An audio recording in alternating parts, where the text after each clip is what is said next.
tutorial on how to clone a hard drive from a big hard drive to a smaller hard drive. A lot of people have issues with cloning larger to smaller hard drives due to there being partitions after the main OS partition, which usually takes up most of the space.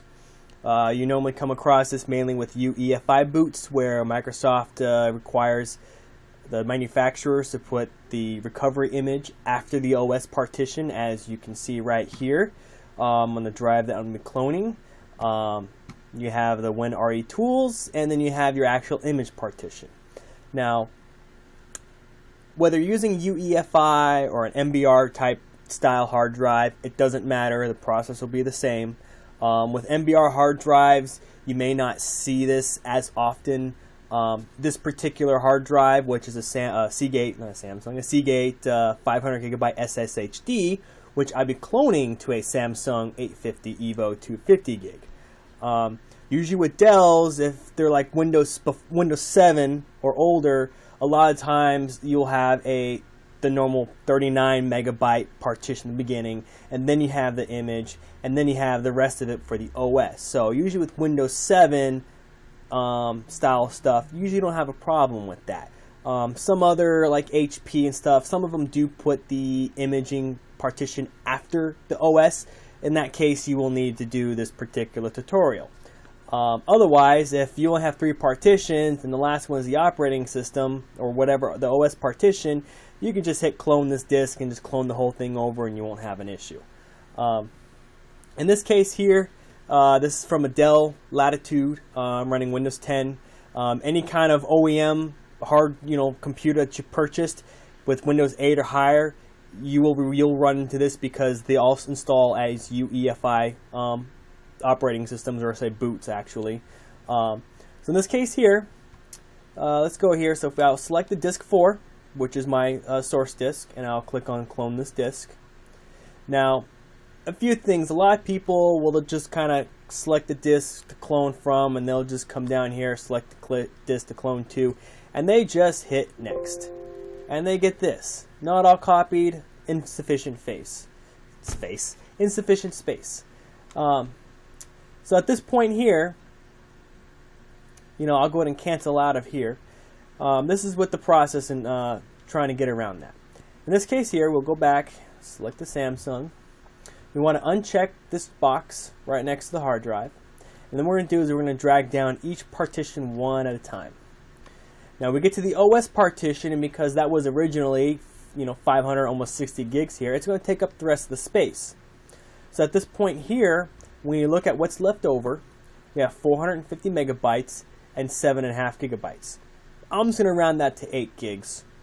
So what we do is we come down here to cloned partition properties and make sure you select the OS drive. You can tell by the little line that's underneath here. Click on cloned partition properties. Free space here, we're going to come down this box. We're going to select gigabytes versus megabytes. I'm just going to put in 8 gigabytes and click OK. And there's our free space. So then we can bring down the WinRE tools. We can bring down the image partition. Now we got 60 megs left over, not a big deal. I'm going to select the image here, clone partition, maximize the size, let it eat up that last space. If you're someone, I know there's some people who are OCD, and you may want to go in and actually be a little bit more meticulous. Now you can, since I do have space on here, I got about 700, almost 700 megs free on this last partition. I could do like 7.5 free, give you extra half a gig towards the OS drive, but that's up to you. Some people are a little, OCD about that. Me, not so much. And at that point here, don't worry about clicking next. You just click finish. Uncheck the save backup, because you don't want to run this all the time. And then you just click OK. And at this point, you go ahead and you let it do its thing. Now, Macrium Reflect is a really great tool for cloning hard drives or for making image backups. You can do all kinds of different image backups. You can do incremental backups, etc. If you get the, you don't actually have to pay for it. The free edition actually does a lot of stuff that you don't even need to get the paid version for. Unless you want to install it on Windows Server, then you definitely need the paid version. The only way around that is if you install it on one computer, you create the rescue media. You do got to take the server and restart it and boot off the rescue media and then clone the hard drive that way. But you got downtime there, unless downtime isn't an issue for you. Now, please note that if you have a failing hard drive, uncorrectable sector counts, bad sector counts, reallocated sector counts, Macrium Reflect will more than likely fail.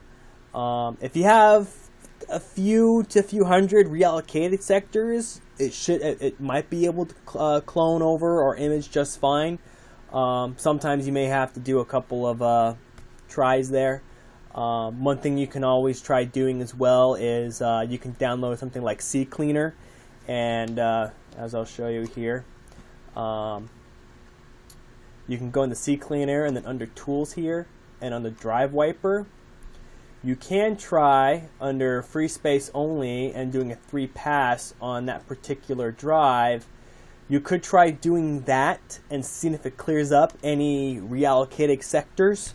And try again. That's one thing you can do.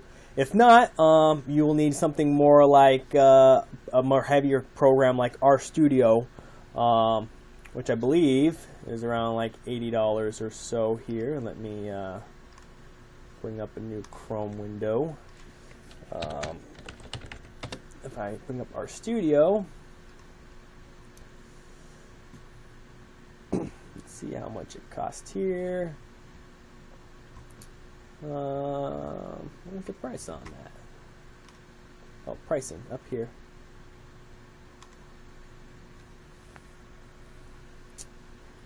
Oh, okay. That's a little more expensive than I thought it was. $1,000. Oh, never mind. There it is. Basic. $39 a month. You sit there, you download it, you run it once, or you can do the starter.